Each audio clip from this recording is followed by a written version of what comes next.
family, fitness, and more than 50 self-storage developments. This week on Stories Behind the Door, we welcome the Vice President of Martin Commercial Properties, Nick Judie. Thanks so much to Kiwi 2 Construction, the proud exclusive sponsor of the Stories Behind the Door podcast. When they say it's going to get done, it gets done. Kiwi 2 Construction. Going to jump right in with my man, Nick Judie, today. So excited to welcome the Vice President of Martin Commercial. Nick, first of all, we've been talking about this now for a little bit of time. Thanks so much for taking the time to come on the show. Yeah, no, I appreciate you having me. So it's certainly exciting to jump on a podcast where I've seen so many, guys that have more years in storage than I have years in life. So certainly excited to be here.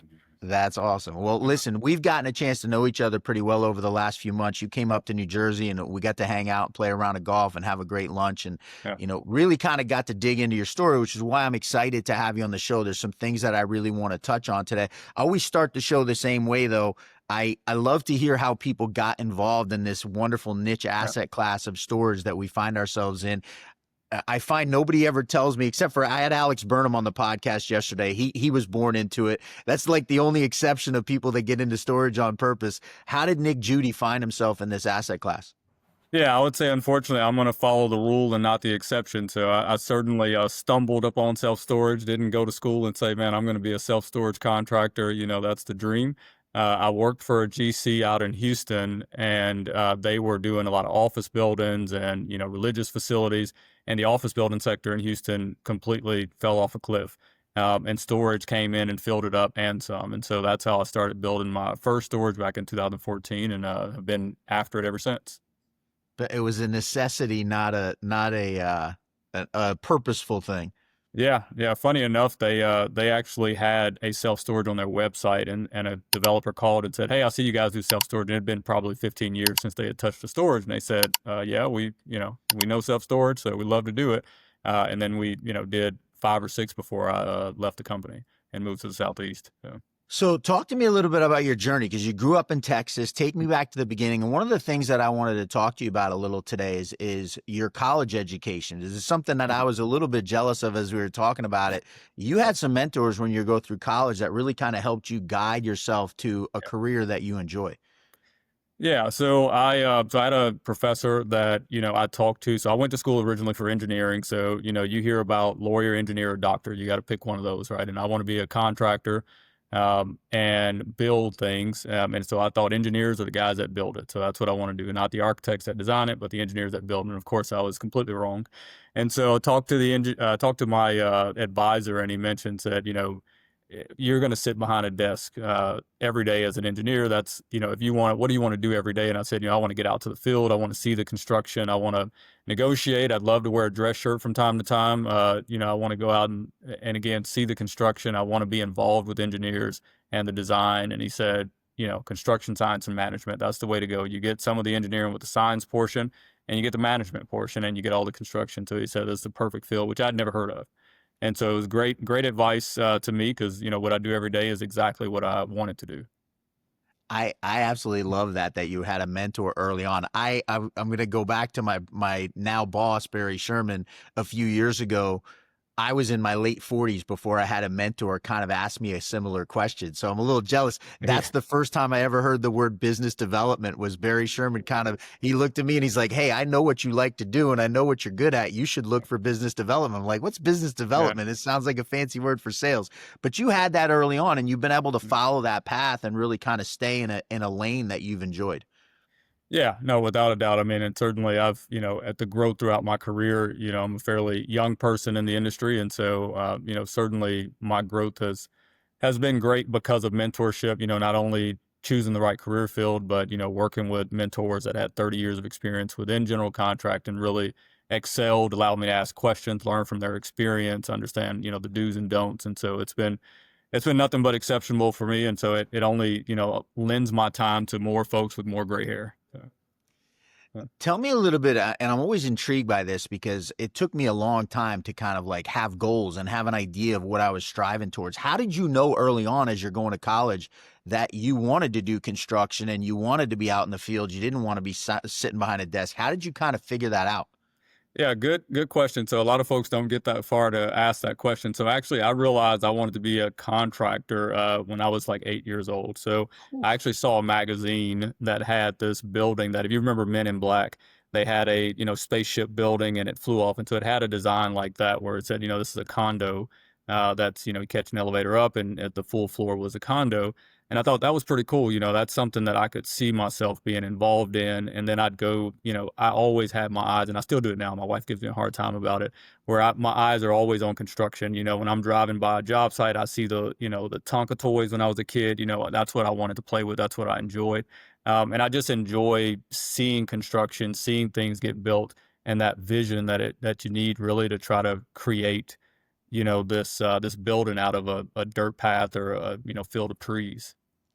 That's awesome. It's funny. I live in New Jersey, and we have a theme park down here that is construction equipment. And I never in a million years would have thought that that would be a thing.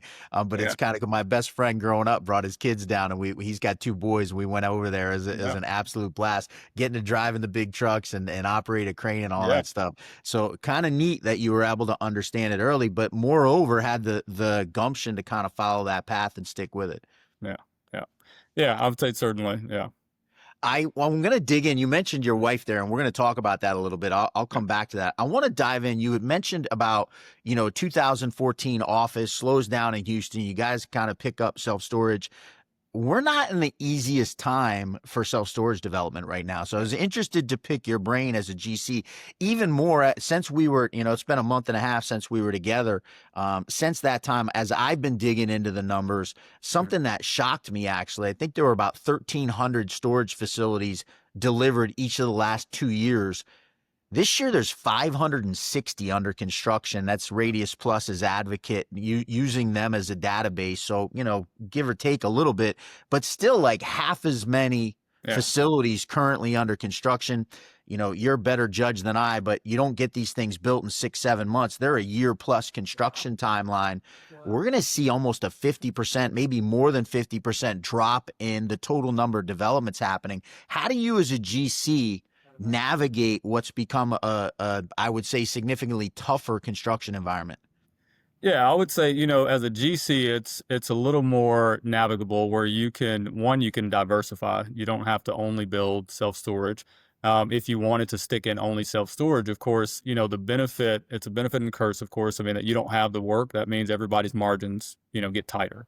And so everybody figures out a different way to skin the cat. And so when you go out and bid, you kind of make work happen. So projects that wouldn't have happened a year and a half ago based on a square foot cost of high 80s, low 90s per square foot are now happening because you're in the mid to low 70s per square foot. And so it's, you try to figure it out. And the fact that contractors, I'm talking subcontractors, that their, work is kind of a now and need it versus the GC, you land a job and you got 12 months to go try to figure out where the next job is on the self-storage side. But a subcontractor has to jump into it immediately. They need a job tomorrow. And so they begin to cut those margins, figure out, a different sub that they can use as well to get their costs lower so they can land jobs, which helps us land jobs. And so that's really kind of the approach that you take is, it's a double-edged sword. It's putting a puzzle together, really, and it's fascinating to understand, as somebody who never was in commercial construction until I was in my late 40s. It's fascinating the number of pieces, and I guess we'll talk about that as a GC. You say subs, literally dozens of different subs that you have on a single job. How important is that teamwork when you're putting a project together? I mean, it's everything for guys like us. So we're not, the old school GC was doing self-performing. You're pouring, doing the form work, pouring the concrete, maybe installing your masonry, doing your brick veneer, maybe doing your framing. So you're doing a lot of hands-on work. For us, we're, almost 100% subbed out. And so, if subs aren't coming through for us, they're not, willing to work with us, especially in some of the busier markets like down here in Florida, where, they can decide which GCs they want to work with. So, I mean, that certainly, you want to be in cahoots with them and try to be a team member and try to help them to be successful on the project by, pointing out things that you think are helpful to them. And also trying to see if you can work with, their mistakes. Every dog has their day, as we like to say in Texas. And so, you're going to have your time as a GC, and, subs have their times as well. You get to see them because you're the hindsight judger in this case. And so you certainly get to point out their mistakes. And so how do you approach those mistakes? Is it, well, sorry, you screwed up and I'm going to shove it down your throat? Or do you say, well, can we figure something out to try to, provide the same product to the developer, and also not harm you too much in the process? And so if there's a way to do that by putting our minds together, then let's do it. So working in conjunction, teamwork, we depend on the subs, they have to be in business for us to utilize them. And so, there's certainly a cyclical, life cycle for us. I'm going to dive into this a little bit with like, kind of the evolution of GCs, as you said, where now more it's more of like a management situation that it is like actually running the crews yourselves. You're going to sub most of it out. What are the kind of principles or the values that you espouse to try and be successful in that role? I'd say the biggest is relationship based. I mean, we want subcontractors that if there is a mistake, they're not going to hold your job up for it. They understand the bigger picture, which is that we're trying to deliver a product for the client. That's what we've all agreed to contractually, and hopefully mentally that we're all on the same page, that we've agreed to take care of this project for the client and do our best here. And, part of your best is not putting your shovel down and walking away. And so having subcontractors that have that mindset is by far the biggest. The numbers you can get around, but someone that's $100,000 cheaper, let's say for a metal building subcontractor, for instance, they're $100,000 cheaper, but if they're going to delay the project 2 months, general conditions are 25 to 40,000 a month, depending on the project, and so you can spend that money pretty quickly, and you've frustrated a client.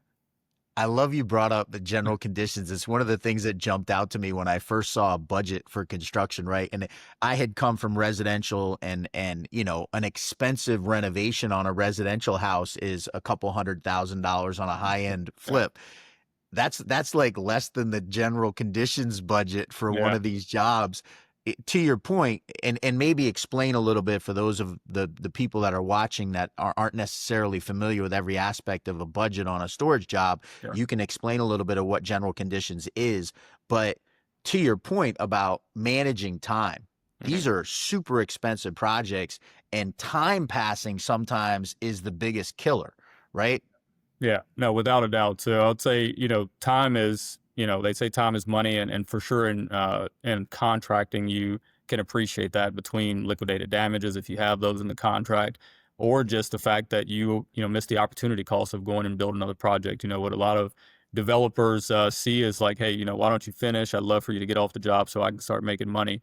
And GCs have the same mindset, right? We love to get off the job so that we can go make another fee. If I could build 2 storages with the same team in 6 months, I'd make double the fee. If I have to take a year and then wait another year to build the next project, then I'm making a quarter of the fee. And so, you're trying to build them as quick as you possibly can. That's really the name of the game. And that's part of that relationships. Go back where subs will say, I'm going to try to help you. I'm going to try to get to your project. I'm going to put additional personnel because I like working with Martin Commercial. And so that certainly drives it. And then to answer your other question about the budgets, so general conditions is all inclusive, and every GC can decide kind of what is general conditions versus what's in a subcontractor's cost. And so it's a little bit difficult for somebody that's not in contracting to fully understand. But the biggest cost within general conditions is your labor, is having a full-time superintendent on the job, which for these multi-story projects you certainly want. For Martin Commercial, we don't build a project without having a superintendent on the job because we need eyes and ears. That's our person that understands what Martin's values are on that job site. And so we try our absolute best to skinny down some of those numbers, but labor is the biggest part of our general conditions cost. And then you have things like surveying, keeping the job site clean, if there's a perimeter fence around the project, the office trailer, temporary electric, miscellaneous equipment, cleaning the roads. I mean, you can go down the list of costs, all the way to printing plans. Everything has a value within the general conditions that are outside of the subs doing their scope of work.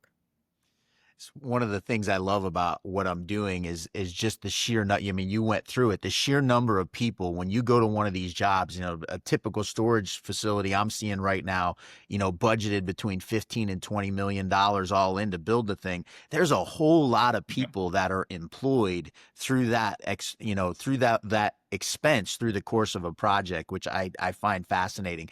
I want to dig in a little bit. You talked about time, and one of the things that always impresses me about folks that do what you do, especially right now in storage. We're seeing a lot of projects. I just read from a buddy of mine, another Texan, Cody Baker, put out a blog today where he was talking about banking Yeah. and how tough it is right now to get financing on projects.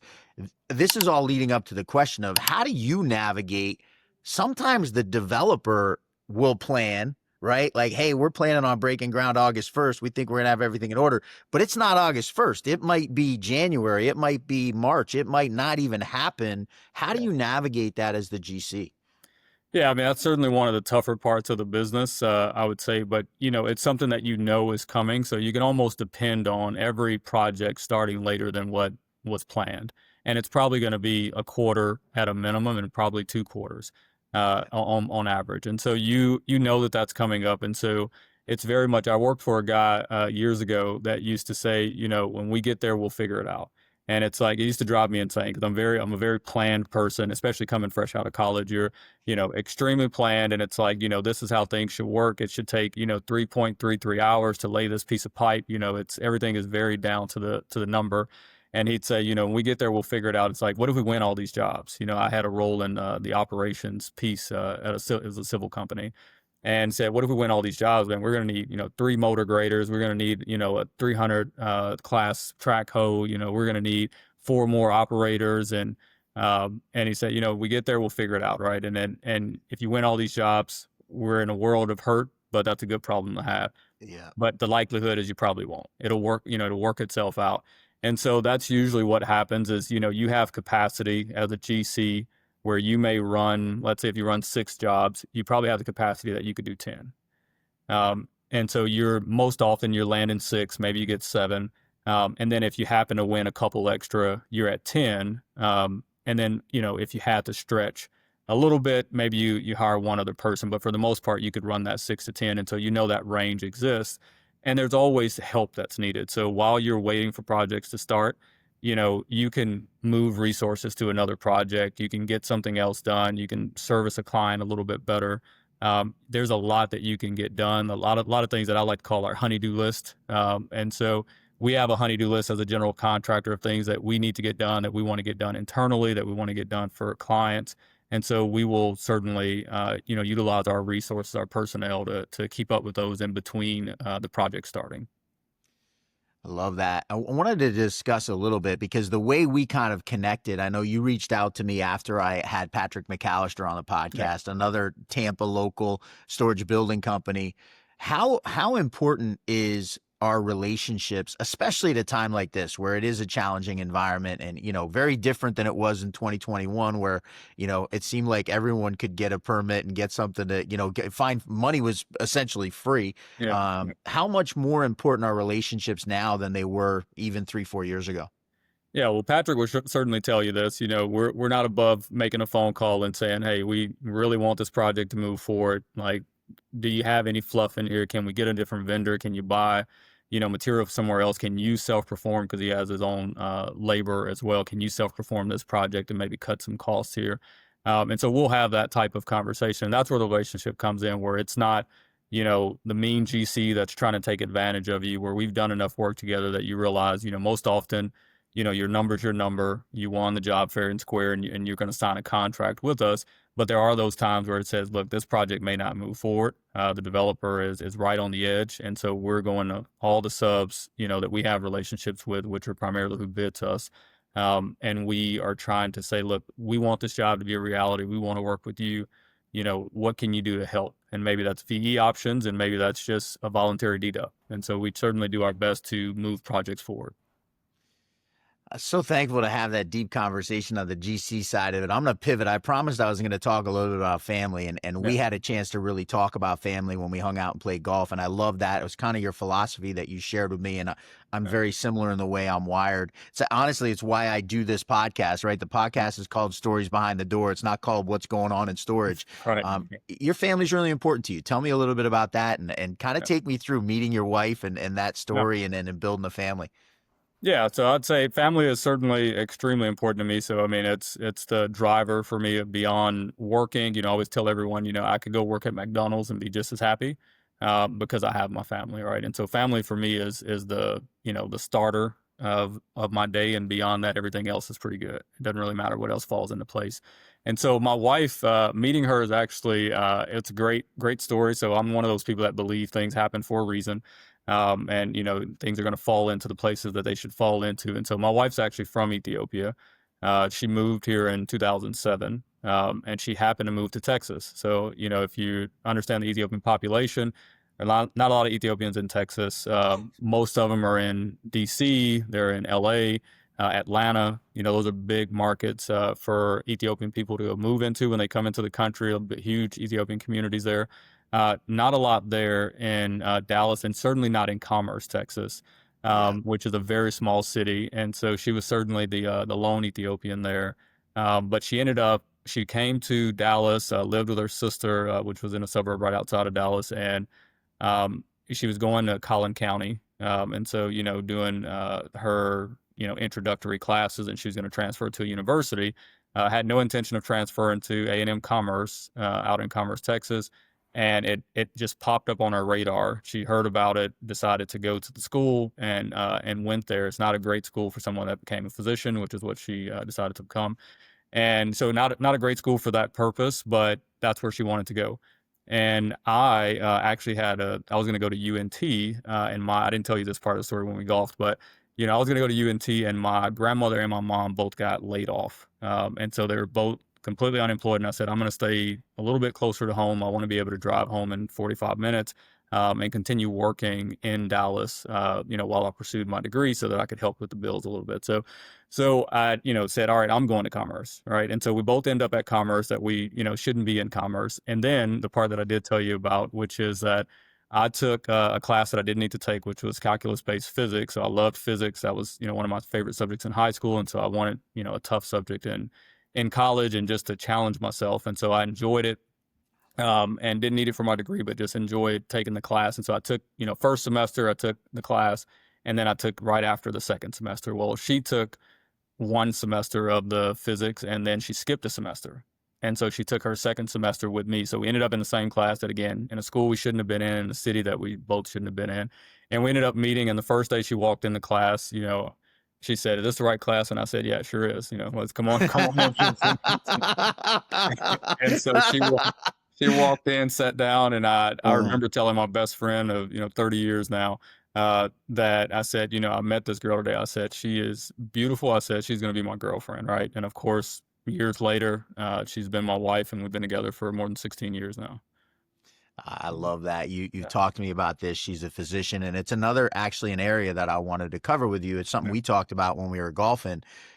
Fitness is really important to you. The way you take care of your body and health, and obviously with your wife being a physician, it makes sense that would be part of your family, but that's something you pay a lot of attention to. Yeah, without a doubt. I mean, I love to work out. Worked out this morning, for a couple hours. I'm up at 4:30 in the morning, working out, because I just don't like to make an excuse to not work out, right? And after a long day, or you had to stay late, had to get a bid out, whatever that is, you end up not wanting to go to the gym. And so I get up in the morning because I just don't like to miss the gym. I realized after some years that, for me, that was kind of my happy place, right? So some people like to go out to eat. Some people like to have conversation, and like talk to people, go watch a movie. For me, if I can get in the gym every day, and I'm in the gym 7 days a week, doing different things, but just in the gym 7 days a week. My entire garage is a gym, and so I just I don't leave any excuses to miss out on the gym. I love it, more for the exercise, and just clearing your mind.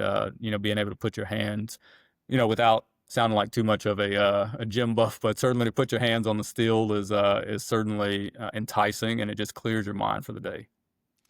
I love that. We talked about this. I used to teach martial arts for many years, and Yeah. people would come to me and they'd be like, "How many days a week should I work out?" Yeah. And this is to my teacher, Tiger Shulman, who gave me this one liner. But the answer that I would always give from him was, "How many days a week do you eat?" Yeah. Right. And as human beings, it's kind of what we're wired for. I'm going to tell you personally is an inspiration to me. And I, quite frankly, throw myself under the bus, have been a little off for the last 6-8 months, it was cool going golfing with you and getting myself back in that mindset of like, Yeah. hey, this is because you do feel better when you know, getting Yeah. up at 4:30 is not fun the first few days you do it. Right. But after you get into that routine and you get into that habit of going and getting exercise in the morning, it also seems, and maybe I'll let you tell me this, but certainly did to me, like your day just tends to go smoother when Yeah. you see those days you miss. And it's like, I don't know what it is, but things just tend to go haywire a lot more.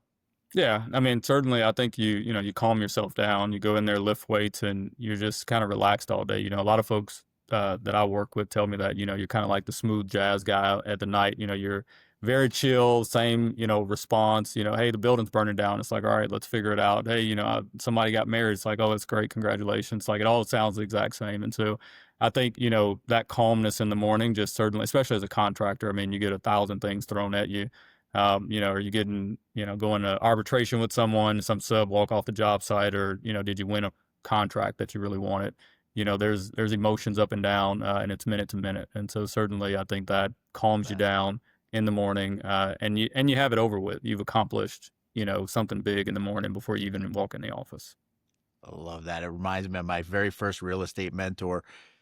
Had his birthday yesterday, actually. Happy birthday to Ryan Burke. He would tell me when I was going through it and flipping houses, stay on the platform, don't ride the roller coaster, right? Like and to your point about the buildings burning down or the wedding, yeah, if you're gonna choose to ride the high of the wedding, you then have to ride the low of the burning building. And so why not kind of stay on the platform and love that mentality? And certainly in my experiences with you, you represent that very well. There's not a lot of having played golf with you and seen the shots that went way down the fairway versus the ones that maybe didn't go the direction you want. They went down Your another response fairway. is not a lot different. Hey, listen, you had me along, so we made your golf game look really good that day, which was nice. That's right. Martin Commercial, somebody wants to get a hold of you, somebody wants to get to know Nick Judie better and do business with you folks. What's the best way to get a hold of you? Yeah, so our website is martincommercial.com, so pretty straightforward there. And looking under everyone's information, you can see all of our leadership team. I'm listed on the website along with my phone number and my email address. But my cell is 713-689-8628, and the email address is listed there on the screen. Nick Judie, nick.judie@martincommercial.com.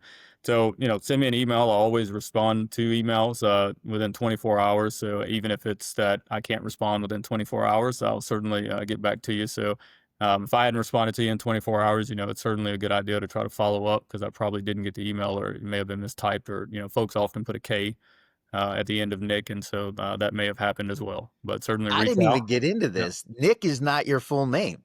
Nick is not my full name. So Yannick is my full name, and I go by Nick, which is a family name. So I didn't shorten it just for the purpose that Yannick was difficult, but my family calls me Nick.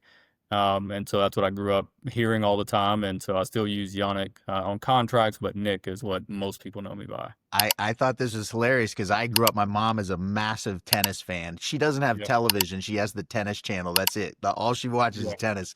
And so I knew Yannick Noah, who was a French tennis star. His son, Joachim, played in the NBA for a long time. And it was fascinating that's where your name came from. I thought it was pretty cool. Yeah, with my grandmother watching tennis and saw the name Yannick and said, "Man, that's a really nice name," and that's the name my mother gave me. So, Nick Judie, what a pleasure! Cannot thank you enough for taking the time. Love your story and love having you share it. We didn't even get into a couple topics. I'm gonna have to have you come back on. We didn't talk about your addiction to reading and how healthy that is and how much you take out of that. I'm about halfway through the book you recommended me, so I appreciate that and already taking some great insights out of it. Really thank you for taking the time and looking forward to continuing to see you around the storage industry. Yeah, awesome. Well, certainly appreciate you having me and look forward to rejoining and having more conversations. So. Appreciate everyone for watching and also appreciate my friends at QE2 Construction, Wayne Woolsey. When they say they're going to get it done, they get it done. They are the exclusive sponsor of the Stories Behind the Door podcast. He is Nick Judie of Martin Commercial. I'm Thaddeus Campbell of S3 Partners. We appreciate you guys watching. We'll be back next week.